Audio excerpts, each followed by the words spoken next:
Today we are going to start the earth science part. And we will start with the first section in chapter 25, the plate tectonics theory. نظرية الصفائح التكتونية, plate tectonics theory.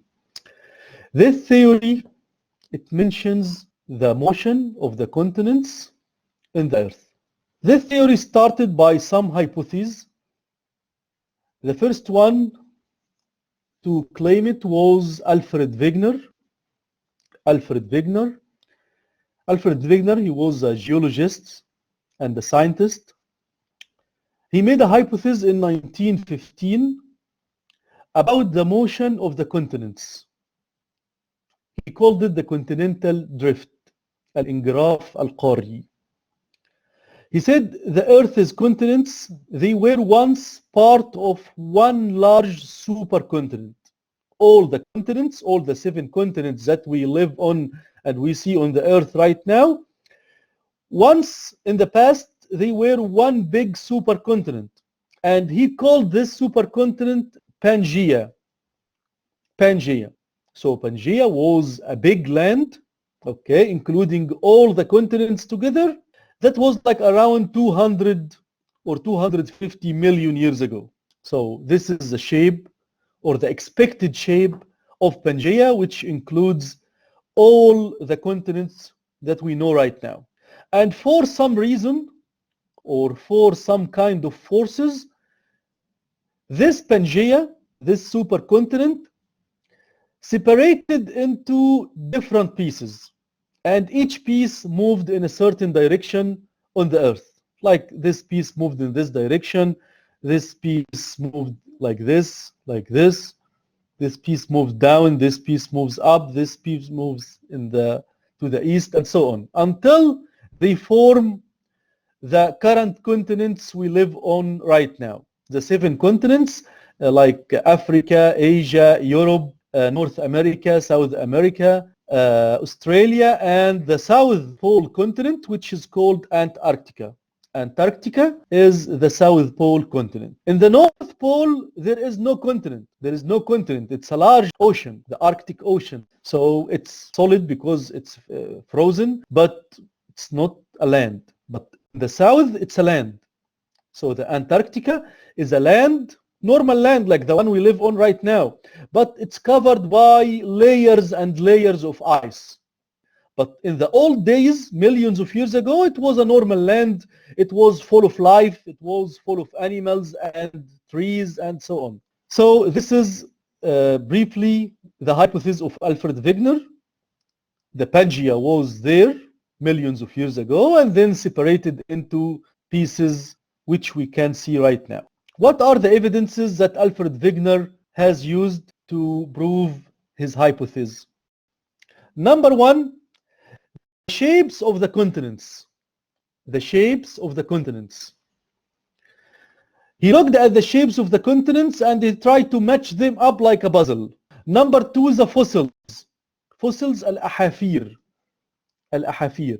So fossils from animals, animal fossils or plant fossils, he tried to match them up from different places or from different continents. The rocks and the mountain ranges in different continents. This is the third one. So let's start one by one. The shapes of the continents. If we look at the shape of Africa, the northwest coast of Africa, this one, let's call it A, has the same shape as the east coast of North America, okay? It has the same shape. So they can match up together. They can match each other. So this is the first one. And also the west coast of Africa. Let's call it B.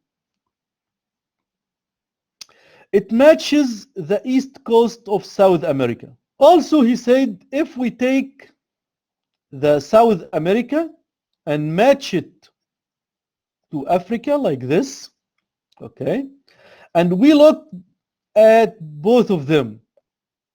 Let's look at the southern part or the southern tip, which is this one. Okay, they can be matched to the Weddell Sea in the Antarctica. They can be matched to some place in the Antarctica, which is called the Weddell Sea. We can see it on the map. If we look at the west coast of Africa, here in this place, we can match it to the east coast of the United States or the North America in general. Okay.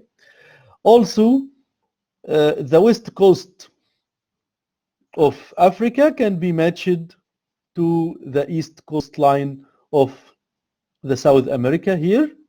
And if we look at the south, he says if we take the tip of South Africa, this place, plus the tip of South America here, they can fit in this area, which is called the Weddell Sea.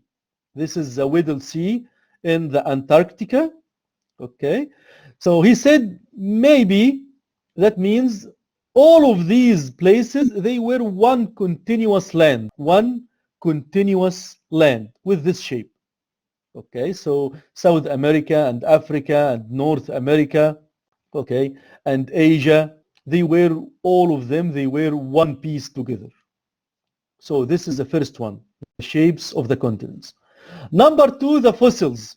He uses the fossils of some very old, massive animals that have lived on the earth before the dinosaurs. Like let's say 250 million years ago, before the age of dinosaurs, maybe before 250 million years. These massive animals are not able to fly, but they can walk. And he found the fossils of these animals in different places in different continents. So that means they have moved from a continent to the other by walking. So these lands, they were continuous land. It was a continuous big continent. And there was no ocean in between. And that's why these animals, they were able to move from one place to the other place. Like here, the Lystrosaurus and the Cyanognathus. Okay, these are some Latin names. I don't think we need to remember the names. Okay, but at least to know the fact. So he found different fossils in South America and in the middle of Africa. He found also some other fossils for some animals in Africa, in India, Antarctica, and also the plant fossils. There is a fossil of some plants like the fern. Fern is a kind of plant. They found some fossils of these plants saved inside the rocks in different places, in different continents. Like they found the fern in South America, in Africa, in India, in Antarctica, and in Australia.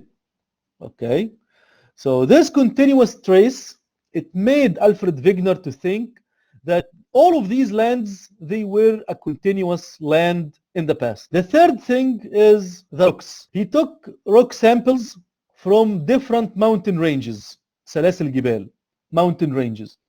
Like let's say he took some samples from mountain ranges in South America and in south of Africa, and he found that all of these rocks are the same. They have the same age and they have the same composition.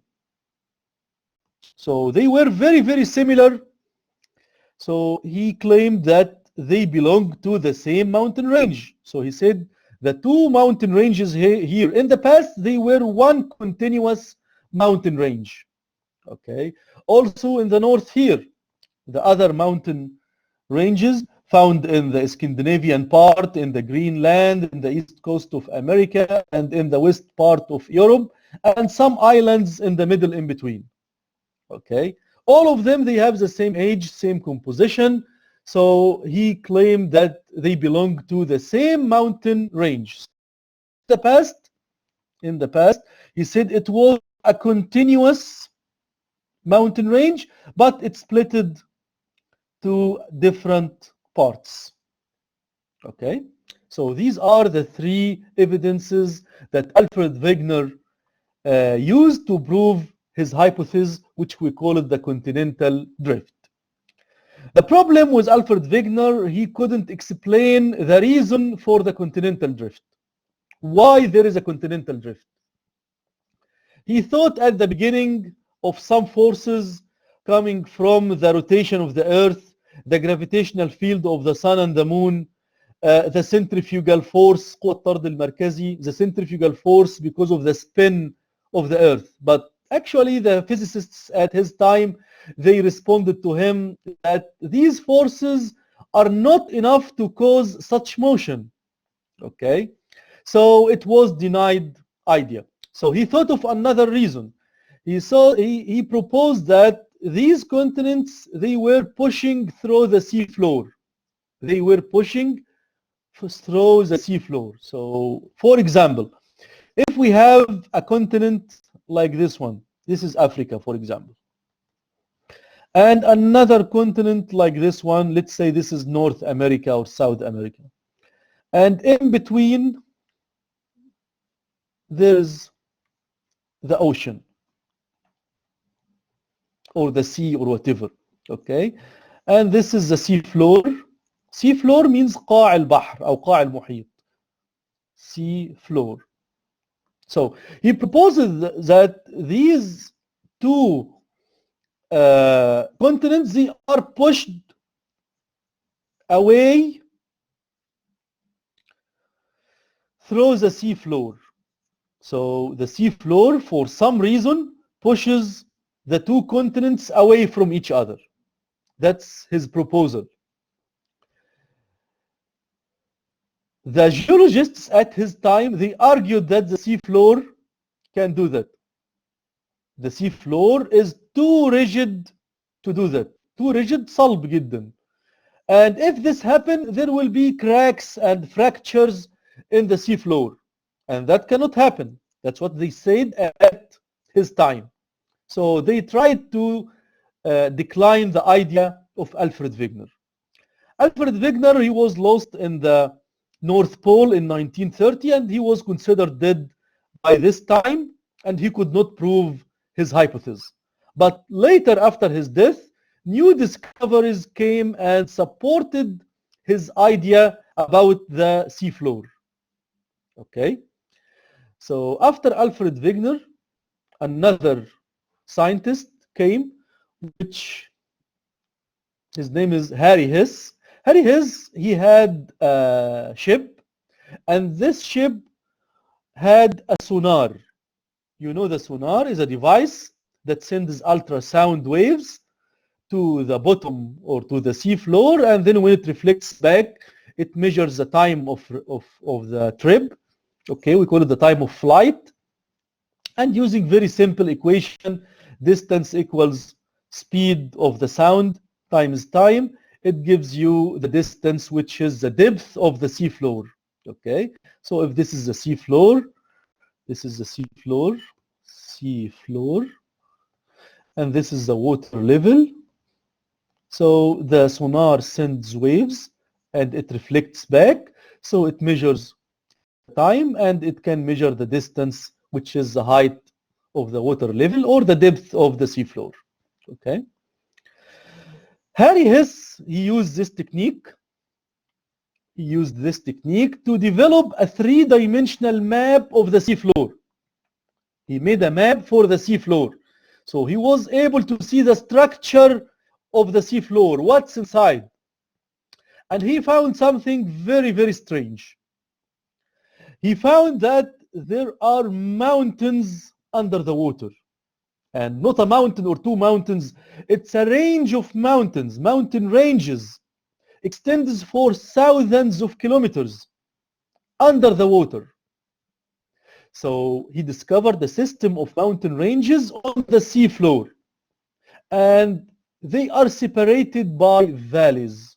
So they are like a peak and another peak, and between the two peaks there is a valley. That's a valley, that's a peak, and that's another peak, and in between there is a valley. Okay, and this issue extends for very, very large distance. He called this discovery the mid-ocean ridge. Mid-ocean ridge. Mid means middle. Ocean محيط, and ridge سلسلة جبال. So that's the mid-ocean ridge. The mountain ranges in the middle of the ocean. For example, they discover one, or he discovered one, in the middle of the Atlantic Ocean. It's called Mid-Atlantic Ridge. The Mid-Atlantic Ridge is an example for the mid-ocean ridge. Okay, and it's found in different oceans on the Earth. Okay, and you can see it if you use the Google Earth. You can notice this discovery here. If you look at the center, okay, of the ocean, you can find it here. This is the mid-ocean ridge of the Atlantic Ocean. You can see it here exactly in the middle of the Atlantic Ocean. So how these mountains were built on the seafloor? Harry Hess, he suggested that because of the magma inside the earth under the crust is buoyant. Buoyant means it has low density, so it can move up. It rises upward through some cracks in the crust. It rises upward through some cracks in the crust, causing the crust to spread apart. Let's see what does it mean. Let's say this is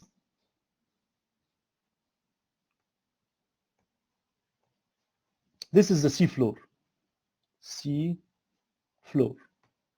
And this is the water level. Under the crust, this is also called the crust of the ocean, oceanic crust. Under the crust, there is the magma. What is the magma, guys? What's the meaning of magma? The magma is a previous stage of lava. The magma is some huge elastic rocks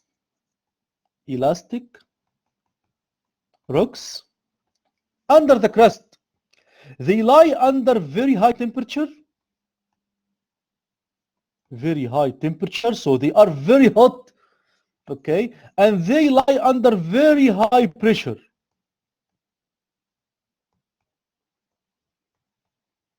So because of the very high temperature and very high pressure, these rocks, they want to release the pressure. So they will look for any weak part to release the pressure.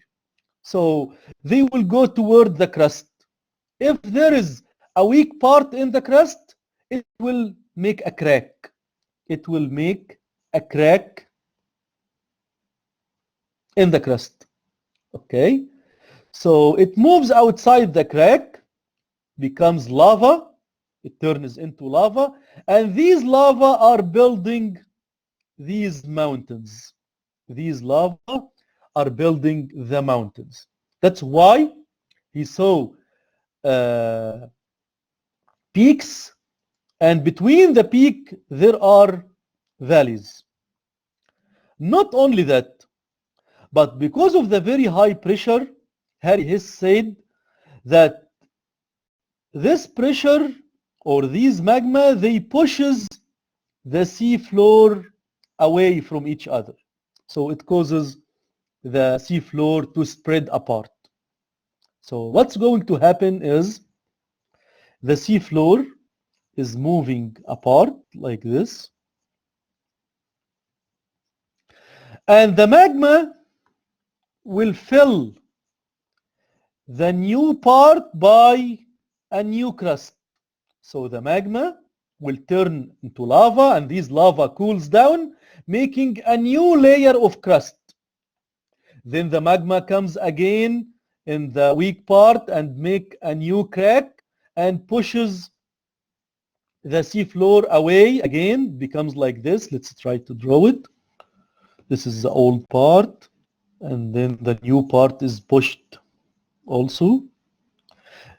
Then it will build a new layer again and again. Then after that, it will push it again more and more, and then it will fill it by a new layer, and so on. So this is a continuous, a new layer in the middle, and push it to spread it apart. Okay, so this is a continuous process.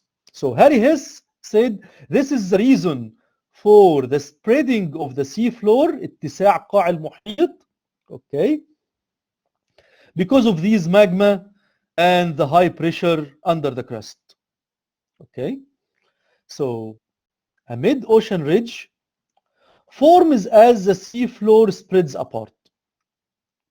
So a new layer comes to fill these cracks and build a new crust.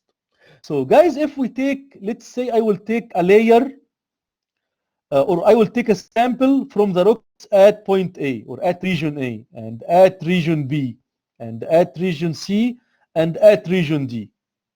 Which one is the oldest rocks and which one is the youngest rock? What do you think? Yes, Ali. D is the oldest and A is the newest.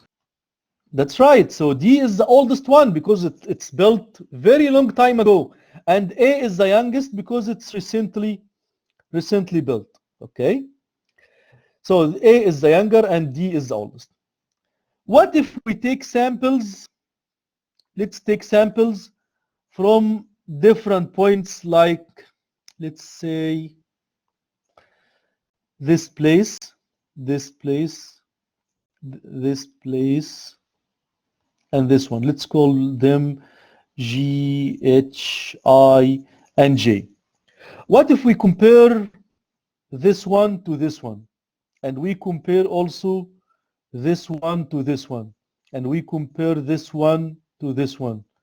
And this region to this region. What do you think we will find? So the mid-ocean ridge is in the middle exactly. And we will compare different regions at a certain distance. Like let's say I will go to 1,000 kilometer to the right and 1,000 kilometer to the left. And I will take a sample of the rocks from here and there. What do you think I will find?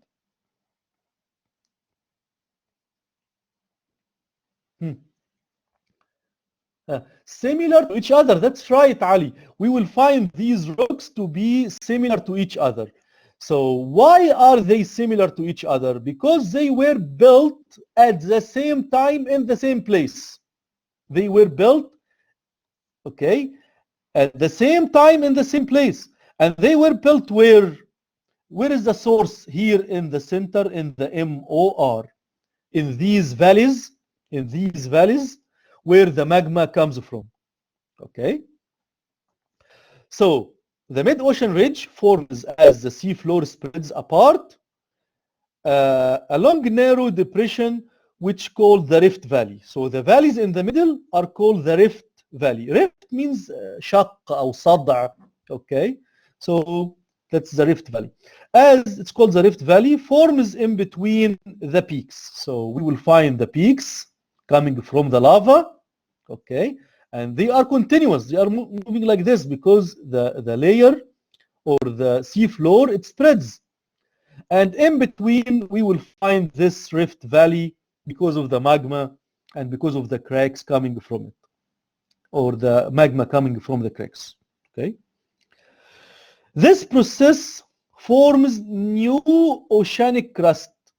So the crust is renewable, okay, as lava fills this Rift Valley from below. So this was the hypothesis of the sea floor spreading, اتساع قاع المحيط, by Harry Hess.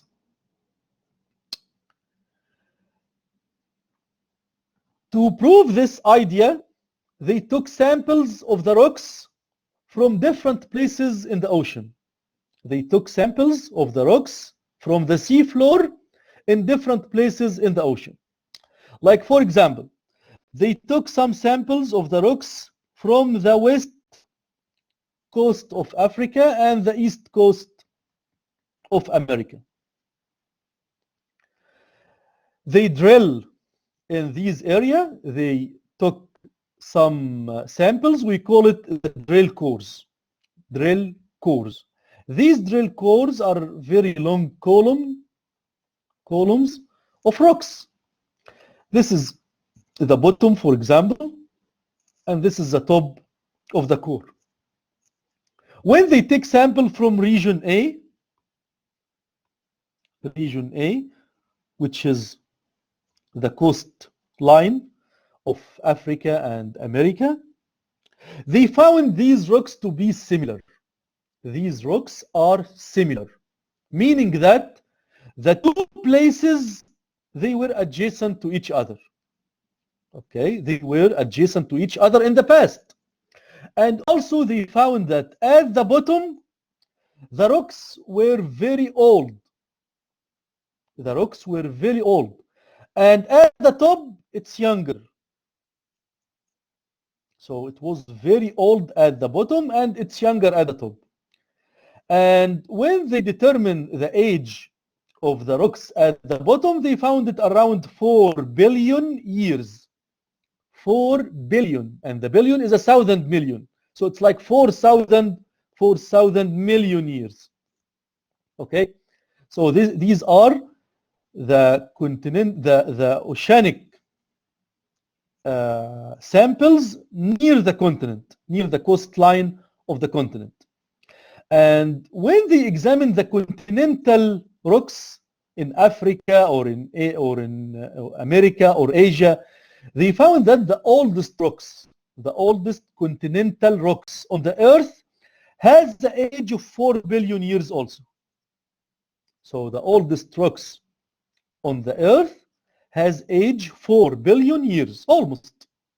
So we consider the age of the earth to be around 4 billion years, since the earth, when it cooled down and formed a solid layer or a solid crust, which is the continental crust, that was 4 billion years ago.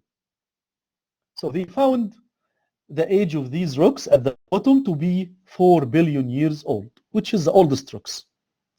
And when they move toward the MOR,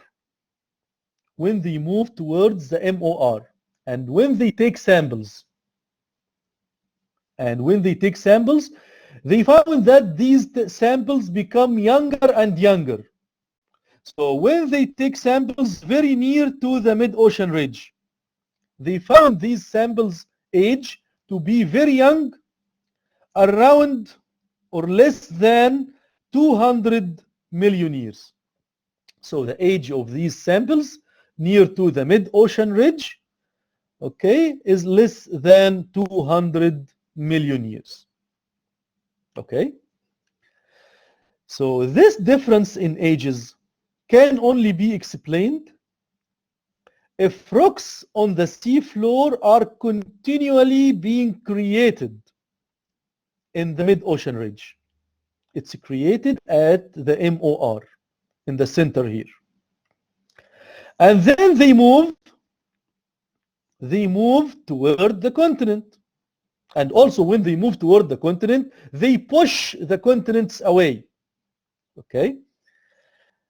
And they are being destroyed at another location. And we will study later in the next lecture, we will know why these layers, the oceanic crust, is being destroyed in another location. Okay? Let's first solve this problem. The problem here says the spreading rate along the mid-ocean ridge varies. It varies from an ocean to the other ocean. For example, in the Atlantic Ocean, the spreading rate average is about 2.5 centimeter every year. So the MOR produces a new layer pushing the sea floor, and on average, this has a rate 2.5 centimeter every year. Estimate how far in kilometers the Atlantic sea floor has spread over the past 100 million years. So in the last 100 million years, I want to see how long did it spread. So I need to find the distance if the time is 100 million years. We will use a very simple equation. Distance equals speed times time. Because here he says it's average. So we consider it a constant speed. 2.5 centimeter per year times time 100 million years. This gives us 250 million centimeter. So during the past 100 million years, the Atlantic sea floor has spread about 250 million centimeter. If we want to change it into meter, we divide over 100, convert it into meter, and to convert it into kilometer, we divide over 1,000. So we will remove 5 zeros. So it becomes 2500 kilometer, 2,500 kilometer. Okay, so this is how far the Atlantic sea floor has spread during the last or the past 100 million years.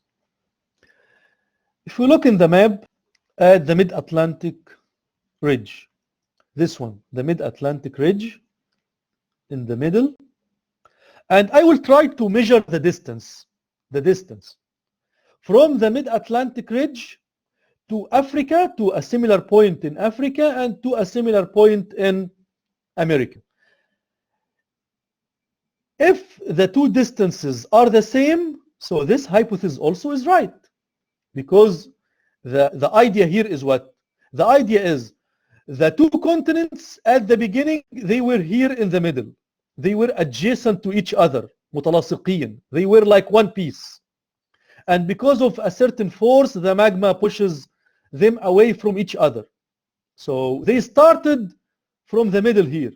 They started from the middle in this point. So I will try to take a certain point. For example, I will start from this point. And I will try to measure to a similar point to the right. That's almost around 3,000 kilometer, 3,100 kilometer to the eastern coast of Africa. And then let's take the same and do it to America. So that's almost the same.